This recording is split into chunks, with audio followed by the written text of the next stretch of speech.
Skolēnu brīvlaiks ir sācies un gribas tieši skolēniem uzveidot kaut ko īpaši garšīgu. Pirmais, kas iešaujas prātā, kas varētu skolniekiem garšot, tie ir burgeri. Bļodā esmu ielikusi puskilogramu malto lielopu gaļu un tad pievienoju 1 olu. Klāt pie gaļas un olas pierīvēju sīpolu. Es parasti sīpolu un ķiploku rīvēju, tas tāpēc, lai nejustos tie sīpolu gabaliņi, kas bērniem noteikti nepatīk. Kad sīpols un ķiploks ir sarīvēts, vēl pie gaļas pievienoju sāli un arī pipari. Un, lai mūsu burgeru kotletes būtu tādas mīkstākas un tajās būtu vairāk mitrumu, pievienoju arī nedaudz ūdeni. Un tagad to visu samīcu. Vislabāk to darīt ar roku, jo tad visvairāk un vislabāk var just tieši gaļas struktūru, tā lai visas pievienotās sastāvdaļas kārtīgi samīcās kopā. Lūk, tā ir gatava, vairāk sāli nevajag. Tagad atļauju tai nedaudz ievilkties, un tad jau sākšu cept.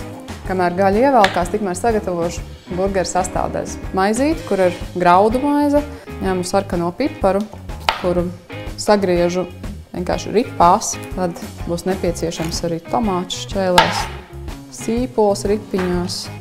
Tad man patīk burgerī pievienot arī marinētu gurķi. To griežu garenās plānās šķēlēs.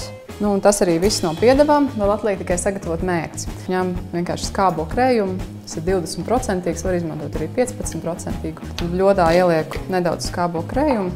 Klāt pievienoju uz tirgus nopirktie mārutki un dižonu sineps. Un tad pie šīs mērcītes pielieku vēl arī sāli un piparus.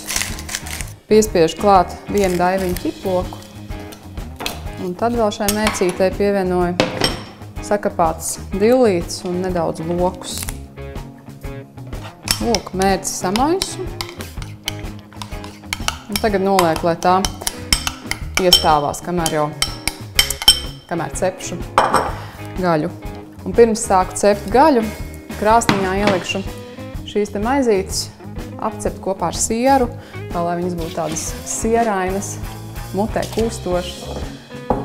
Un siers arī dod labāku garšu burgerim, jo es vismaz nevaru iedomāties burgeri bez siera. Un tagad šo lieku krāsniņā un cepu, un tāpatās kā parasts siermaizītes no rītiem.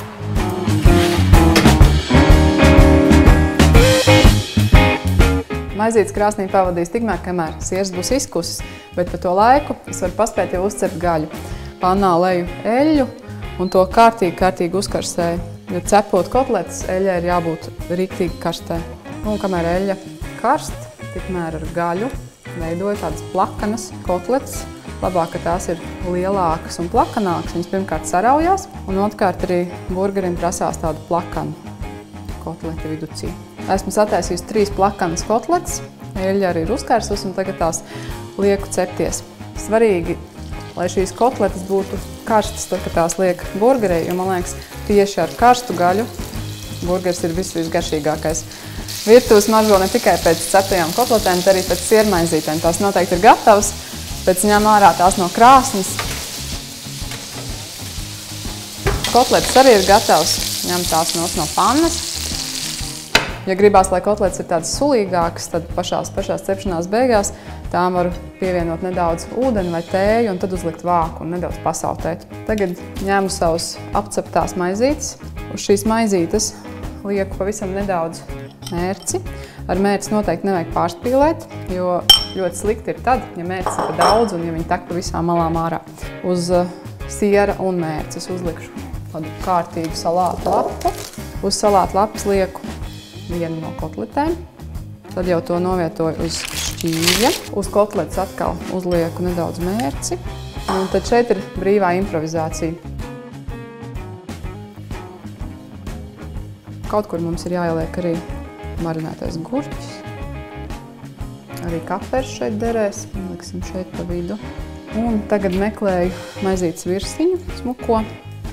Un šeit vēl salieku daudz dažādus dīkstus. Tā, lai ir kārtīgi tie vitamīni. Un virsū uzlieku apcepto maizīti ar sieru. Šis ir mans gaļas burgers. Un tagad ātri, kamēr vēl siers ir silts, uztaisīšu veģetāro burgeru. Veģetāram burgerim tieši tāpatās kā ar gaļu, uz sieru uzlieku 1 karotīti. Balto mērcīti. Šeit var izmantot arī pesto, vislabāk arī paštaisīt.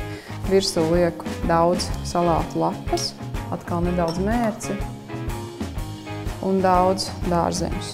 Gan tomātus, es izmantoju gan dzeltenu, gan sarkanu tomātu, papriku, marinētu gurķi arī man noteikti ielikt, sīpolu. Manuprāt, izskatās ļoti labi. Un virsū atkal uzlieku šo te cepurīti. Man skolnieku vasaras burgeri ir gatavi, un es domāju, ka jebkurš skolnieks no šāda burgera būs labi paēdis.